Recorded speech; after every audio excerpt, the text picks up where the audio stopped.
I got to get to you, Bob. Okay. Hi, Bob Popper. Hey, how are you? No, I have to introduce you first. Hold on. I have a little sheet. Robert Popper joined Judicial Watch in 2013 as a senior attorney and director of Judicial Watch's Election Integrity Project. Prior to joining Judicial Watch, Bob Popper worked for 8 years, 5 as a deputy chief of the voting section in the Civil Rights Division of the Department of Justice, in which capacity he garnered numerous professional awards, and he did. Before that, he worked as a private attorney in New York for 17 years, where his practice extended to a wide range of legal matters, including voting rights. He has served as counsel in a successful constitutional challenge alleging racial segregation in the design of New York congressional districts, and successfully defended the appeal to the U.S. Supreme Court. Mr. Popper is a published author on the topic of voting rights law. He developed a legal standard relating to gerrymandering that is widely cited by experts and was adopted by the Arizona Independent Districting Commission. Follow him along at Judicial Watch, at Judicial Watch. Of course, what your bio does not say, Bob Popper, is probably your most coveted accolade, and that was you once had the joy, the absolute honor to supervise me. Well, how do you think I won all those awards? I know! Just kidding. Great to see you. I want you all to know, I may have put a couple of the gray hairs on your head. Yeah. Because as people don't know out there, and I used to be in the voting rights section and civil rights and a proud alum of there. And it's funny to think because the same way I am on the radio right now is how I would be in your office and be like, Bob, listen, I have a little bit of a cold. I want to give you TMI for a little bit. I'll talk to you about voting in a second, but let's talk about me for some moment in time. Listen, I've been listening to your viewers, and the way you were in the voting section is the way you are now, which is beloved. Just absolutely beloved. Well, that just brought a tear to my eye, Pumpkin. So nice to see you. But no, Bob, I brought you here, and I respected you a great deal. And when I heard about this case coming out in the Supreme Court, we talked about it on the show on Monday and Tuesday a little bit. And I said, I got to get Bob Popper in here because he will break down the gerrymandering problems for us here in this new novel way that is now being judged in terms of partisanship. And the Supreme Court, as you all know, has just recently agreed to hear a case involving a Wisconsin districting claim that says that the Democratic vote has been diluted based on a notion of wasted votes and efficiency thing. We talked a little bit about yesterday. But I want to talk to you, Bob. First of all, can you just break down for us for a second? What is gerrymandering? How has it traditionally been dealt with by the Supreme Court? And who is normally affected by gerrymandering? Sure. Gerrymandering is a trick that you can play in single-member districts where you first past the post voting. Mm-hmm. And that simply means what we have, which is one person per Congress district, congressional district, and whoever gets the most votes, even if it's a plurality, even if it's less than a majority, wins. And in that system, what you can do is create a partisan advantage if you're drawing the district lines by packing and cracking. And what you do is you take the people who, let's say you're the Republicans and you're trying to hurt the Democrats. And the situation is reversed in many states, but I'm just picking that as an example. The Republicans pack the Democrats in, say, out of 10 districts, 10 congressional districts, pack them in 3, which they win overwhelmingly. And then the Republicans win the other 7. With smaller margins. That's gerrymandering. And using that dirty trick, you can really skew the odds in your favor. A 50-50, 51% margin can get, 7, 8 out of 10 districts. Really? And that was used in terms of race at some point as well. I mean, racial gerrymandering is probably the most known aspect of kind of drawing the funny lines. It's really crazy shaped, not like a square or a circle, but this crazy shaped district that has these lines to try to exclude certain groups and pack a certain voting block together. Right. And racial gerrymandering is not only against federal law, it's unconstitutional. Mm-hmm. Political gerrymandering or partisan gerrymandering, which is by party, is problematic. In 1986, the Supreme Court said for the first time that partisan gerrymandering is justiciable and basically said, we'll figure out later how you tell that there's been gerrymandering. And in 30 years, no one has figured that out. Right. A lot of different people have tried to suggest to the Supreme Court, maybe try this standard, maybe try that one. I did this myself in Maryland. I brought a case suggesting that maybe compactness or lack of compactness could be the test. And what does that mean, compactness? Literally that districts are physically compact. In other words, their shapes are not contorted and distorted, because in order to pack and crack, you have to have the ability to move voters into one district and out of another, and the districts end up looking silly. There was one in Maryland that a federal judge, Maryland's District 3, Congressional District 3, he called it a broken-winged pterodactyl lying prostrate across the center of the state. That's a very descriptive description. Well, you should see it. There's one in Pennsylvania that's called, I think, Goofy Kicking Donald Duck. And this is how they're actually how they look, how they're shaped to people. Yes, but the Supreme Court was having none of it. The court was having none of it. They didn't accept my standard. Or, they rejected what we had litigated in Maryland. This is a different attempt. In a prior case, 4 Supreme Court justices said, "Look, let's just give up. There's no way to tell what gerrymandering is. There's no way to define it." For partisan reasons. Reasons. Because we know when it's race, and for the viewers to take a step back, when it's race-based gerrymandering, you can tell based on what characteristics. How can you prove race-based gerrymandering? Through overwhelming racial packing. And what does that mean? Well, putting members of a minority race, which might be dispersed throughout a county, into a single district. Or, the alternative, and you've also seen this, I think this was the Gomillion case, which is racially inspired cracking, which is where you take a racial concentration and you have 4 district lines converge right in the middle of it, dividing it up and diluting its power. But there's usually pretty good direct evidence, which is the statements of legislators and people just understanding what's going on. I mean, those cases tend not to turn, I think, in my opinion, on ambiguous evidence. And their goal in those cases is to dilute either the black or the Latino vote in some way, just to make sure they cannot elect who they would like to be in office. Exactly. But Justice Kennedy, with respect to partisan gerrymandering, said in 2004 case, Veith, he said that it's possible that a better way to look at gerrymandering is as a First Amendment violation. You're being penalized because of what you believe and how you voted in past elections. If we look at it that way, perhaps there's a claim there.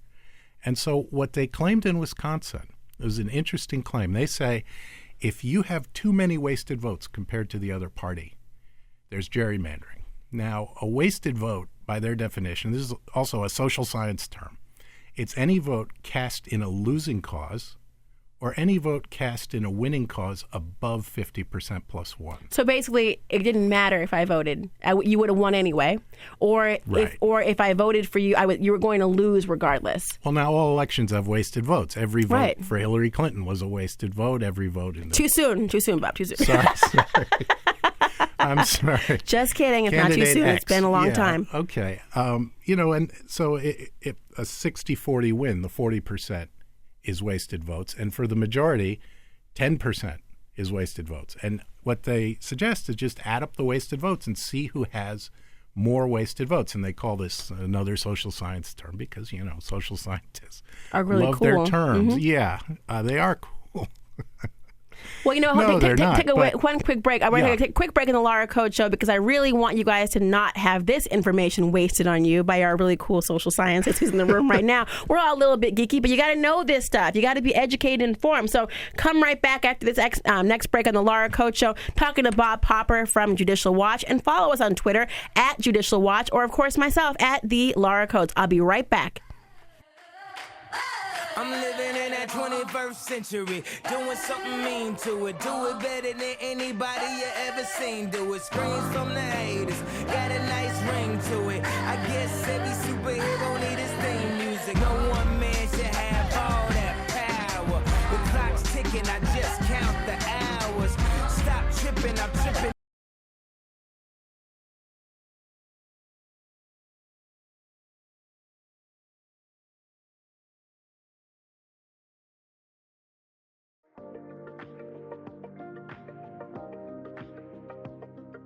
You're listening to The Laura Coach Show on SiriusXM Urban View. Welcome back to The Laura Coach Show here on SiriusXM Urban View, channel 126. I'm so happy to be here with you all and happy to have Bob Popper in the room with me. Want to give you a really quick update. The GOP has indeed released the health bill to the general public. And they have called it, Nancy Pelosi, who of course is being asked to step down, is calling it sad, mean, and heartless. So we will keep you updated as the show goes on about what the actual bill looks like, what kinds of things are gone, what kinds of things will replace it. Right now, the Majority Leader Mitch McConnell is outlining the Senate health care bill on the floor of Capitol Hill, and I will keep you apprised. Meanwhile, Pelosi is holding down her own press conference talking about this mean, sad, heartless health care bill. Not voting too well on this being a very amicable discussion. Just going to put that. That won't be handing out popsicles and braiding each other's hair anytime soon, but we'll see. Getting back to you, Bob. you want some popsicles? I want to braid each other's hair real quick. Have they ever braided their hair there? In my mind, they have popsicles. I don't know why, but I feel like on the floor during the filibuster, you got a popsicle. It's not quite a meal. It's not quite a beverage. It's a popsicle. That's all I'm thinking. Like they give you when you're pregnant. Like, you can't eat for like 12 hours with epidural on your back. So here's a popsicle. Feel satisfied. And you want to murder someone for the first time in your life because you're like, no, I want you to take the baby out. Just take the baby out. Take the popsicle with you, by the way, and put it someplace else. I haven't had this experience, obviously, but I've had this discussion. I just asked Bob about his son, who I literally thought to myself, he'll give me a picture of an 8-year-old child, and he'll have braces on, and he'll have a fidget spinner of some kind, and he mentions that he's now in college, and I immediately feel anxious. So we're going to leave this topic entirely and get right back to the issue of partisan gerrymandering. Now, we talked about racial gerrymandering as being those kind of pterodactyl wings, the odd-shaped lines, trying to dilute a vote. When it comes to partisan issues, though, you almost get the sense people are not as interested or as convinced or persuaded because you're essentially saying, look, I'm being, as a Democrat or a Republican, I didn't get to have who I wanted in office. And that kind of is how the cookie crumbles in democracy. So how is this going to be a justiciable issue, number one? And what is the real persuasive element of partisan gerrymandering we can actually focus on? Well, okay. Yeah, initially people focused on what the first part of your statement was about, which was it isn't fair. And so they proceeded under the Equal Protection Clause of the 14th Amendment, saying that it violated their rights to equal treatment with other citizens. If you're a Democrat and you've been inflicted upon by gerrymandering, your rights vis-a-vis Republicans are less. It's been very hard to define a violation pursuant to that constitutional provision. Why? Well, I mean, you try. If you've got that's a Latin term. You try. Yeah. Go ahead. Mm-hmm. Well, if everyone does it, and if most gerrymanders don't last, until the end of the census, and if they're very tricky to set up, and if you set them up wrong, you can actually hurt your party more than you help it if you create bastions or strongholds for the other side, and you don't get any benefit. And so people are liable to shrug and say, this is a problem that takes care of itself. But it's also intensely unfair. It is wrong to garner votes for a political candidate in a way that doesn't require persuading anyone. It's purely mechanical. And I have problems with gerrymandering. I think it's wrong. How do you get to it under the U.S. Constitution? And that's where Justice Kennedy suggested First Amendment. And why the First Amendment? I mean, if fairness is the issue, why is an amendment that's geared towards protecting free speech the one that's being used? Well, a constitutional violation can violate 10 provisions, and so it might just be easier to define under the First Amendment. And what you're saying is you're penalizing someone because they're a Republican or because they're a Democrat. You're penalizing them based on how they voted in the past, which is a disincentive to express yourself. There's accuracy in that, but they're still having problems. They're having problems in this Wisconsin case, defining so exactly how you'd measure that. So when we talk about First Amendment, it's kind of a content-based restriction, which we all know we don't. You can speak your mind, but if it offends me and I try to outlaw that, that is a content-based restriction. I say to myself, you can't do that. I can't say that you cannot speak about a certain topic or you can't have a certain viewpoint. And so you're saying that the First Amendment may be a viable option to say, the way you're voting is an act of expression or speech. And if I am punishing you based on how you chose to speak, vis-a-vis voting, that may be your First Amendment hook. True. But then you're still left with the question I asked before, which is, what do you do now? I mean, suppose that someone drew a district plan and it hurts Democrats in one way. What do you say they have to draw in its place? It doesn't give you a theory of how the districts should look. And so, the efficiency gap I would call it an ingenious try. I don't know that the Supreme Court is buying it because first they took this case, which they didn't have to do. It was a 2-1 decision coming out of the district court. It was a 3-judge panel. They took it, and then they stayed the district court decision, which you know that in order to get that, they had to find that there was a likelihood that the appeal would succeed. Right.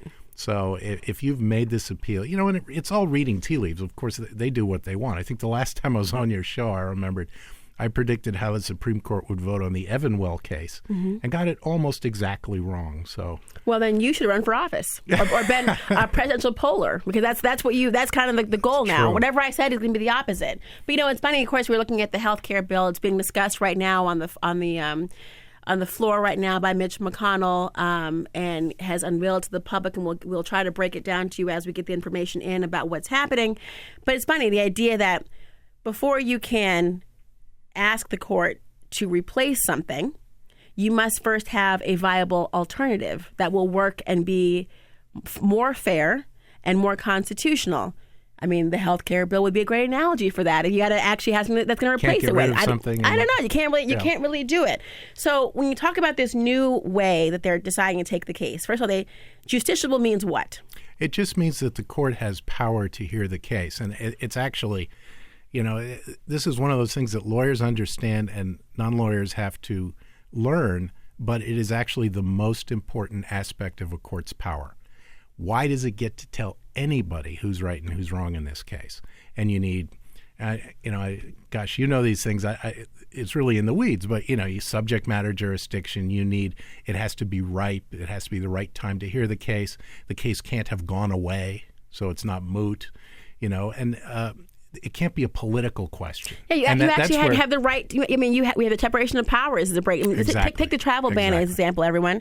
The travel ban is an instance where everyone said, well, you had the Fourth Circuit or the Ninth Circuit or Second Circuit saying that their ban their halting of the travel ban would apply to the entire country. And people wondered, well, how can a judge or how can one court decide these issues? It seems to be political to some people, and that's the issue of justiciability. The idea of whether or not this judge has the right to speak on the issue, number one, and then rule on behalf of other parties. And so this is a ripe case. Think to yourself, well, you know, in Wisconsin, you had this case before the Supreme Court. They've said that, you know, we think we have a right to talk about it.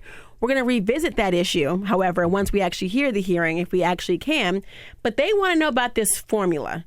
And that wasted vote theory you talked about is kind of at the crux of what they're going to be doing. Who is the justice that they're looking for to kind of persuade? Who are the key players? Do we even know? Yes, Kennedy, and Kennedy. Why is the Kennedy so important in America? This Camelot theory reigns supreme. Why is Kennedy the man all of a sudden? In every case, equal marriage, everything else. Kennedy, is he holding out to be the man? What's happening? Well, put it this way, he's the swing state. He's the swing state of the Supreme Court. You know, that's where you focus your efforts. Now, he suggested you might have a First Amendment claim.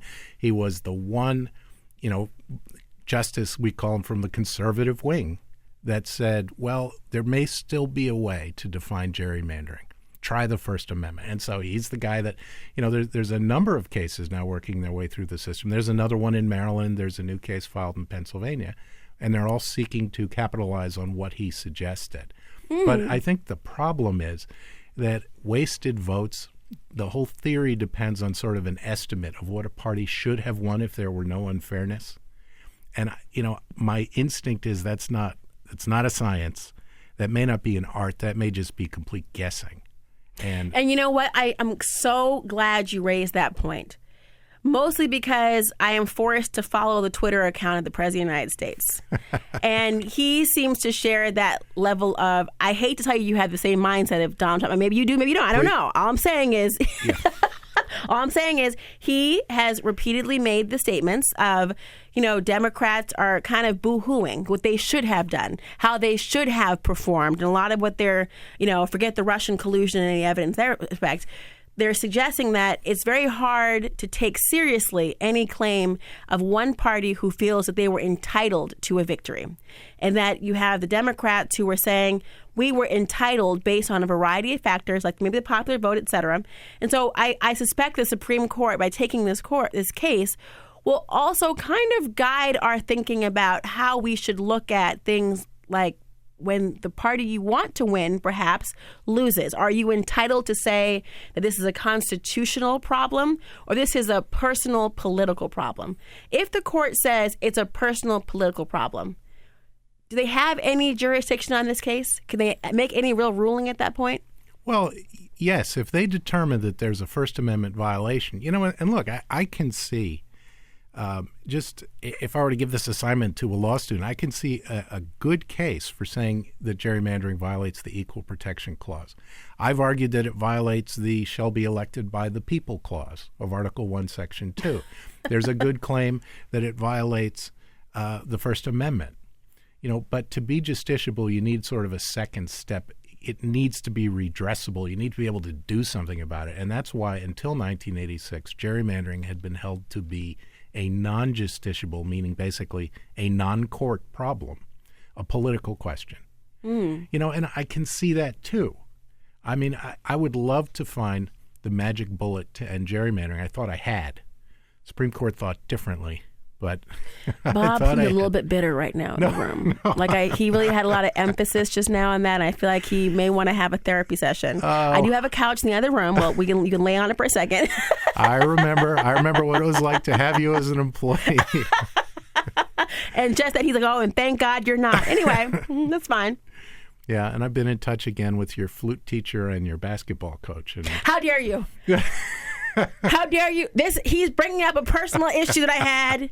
You know what, people? I will bring it up now. And how dare you, Bob? But now I will illuminate the issue. I will illuminate the issue right now. First of all, my flute teacher quit on me after one lesson. Now, my story is that I was too wonderful. I was too good at the flute for her to be able to say, I can teach you anything. It was my very first lesson. That theory's out of the water, but it was very hard. I remember saying, Daddy, Mommy, why? No. Let's talk about it. And number two, my basketball coach was fired. That wasn't my fault, though. That was an issue with another student. I was really telling you the gossip that day. You know what, Tony? I wasn't going to play on our way out today this wonderful song that is by his brother. Get it queued up. Anyways, back to your wonderful point. I too just had a moment in the studio. Whatever. Yeah, and shortly after that, I was out of the voting section. How did that work? Am I powerful? I just do not know. By the way, Chuck Schumer has just stepped on the floor to say that the Senate health bill is, quote, a wolf in sheep's clothing. So I can pretty much guarantee you today that two things are going to happen. The Democratic senators all day long are going to try to best each other with their best analogy.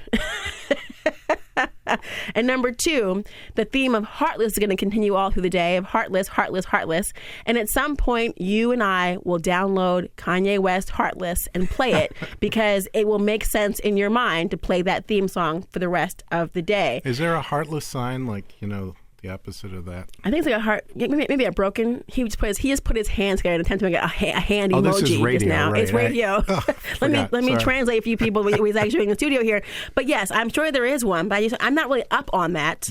I'm not really good at the tweeting of the social media, but I am good at making fun of the congressmen for having their wolf in sheep's clothing moment. So I want to ask you this before I let you go, Bob. I want to know from you: do you think that the issue of partisan gerrymandering will be one that the Supreme Court will ultimately try to resolve, or will it be an instance where you kick the can down the road and hand it right back to Congress and say, this is you all's problem, you figure it out? Two opinions. I think the Wisconsin case doesn't look like it's on a track to win. Now, I predicted, as I said, the case wrong last time I was on your show, but I think I may be the bad omen. That may be me, so I don't know. Well, maybe this will jinx it the other way. There you go. I think that they're going to have problems with it based on the fact that they issued a stay. However, they can't run from this forever. I think within the next 20 years they will decide it because computers are getting better. One thing I predicted in court during oral argument is that eventually they're going to run district lines up and down the hallways of apartment buildings. There's no law stopping them from doing that. Or for that matter, running it into someone's bedroom and drawing it down the middle of the bed. It's only going to get worse, and computers are only going to get more inventive, and they're going to single out people individually, and at that point, you've got to do something. So you can't run from this problem. It is too big and getting worse. And when you combine that with the potential for hacking you probably have even more issues in the what's happening. I don't really know everything about the hacking. I know what Jay Johnson was talking about yesterday on the Hill, and of course what we hear in the media about the Russians and what their cyber attacks were with respect to voter rolls, et cetera. But they did say yesterday that there were no allegations of any vote tally alternate accounts. But I want to thank you for coming in today, Bob Popper. It's great to be here. It was so great to have you here. You don't have a Twitter account personally, do you? It's just at Judicial Watch. I do. I never use it. I mean, look at my hair, okay? I don't... I mean, I'm from another generation. It is a green mohawk. I am looking at it. And you can't prove me wrong right now. Follow Judicial Watch. But before you go, just tell us quickly, what is Judicial Watch? Judicial Watch is an organization devoted to integrity and public accountability. And people might know us from the fact that we submit FOIA requests to public individuals and seek to hold people to account for what they've done. And I work with respect to their voting cases and their voting litigation. And if you can, are you a part of any FOIA requests for the Comey memos? We do, in fact, have FOIA requests relating to those memos, yeah. Can I have them first? Yes. Are there coffee stains on? I want to know what the memo looked like. Well, anyway, that's a different show, different day. But thank you for joining me here today, Bob Popper of Judicial Watch. Follow the work they do at Judicial Watch. We'll be right back on the Laura Coates Show. Coates Show.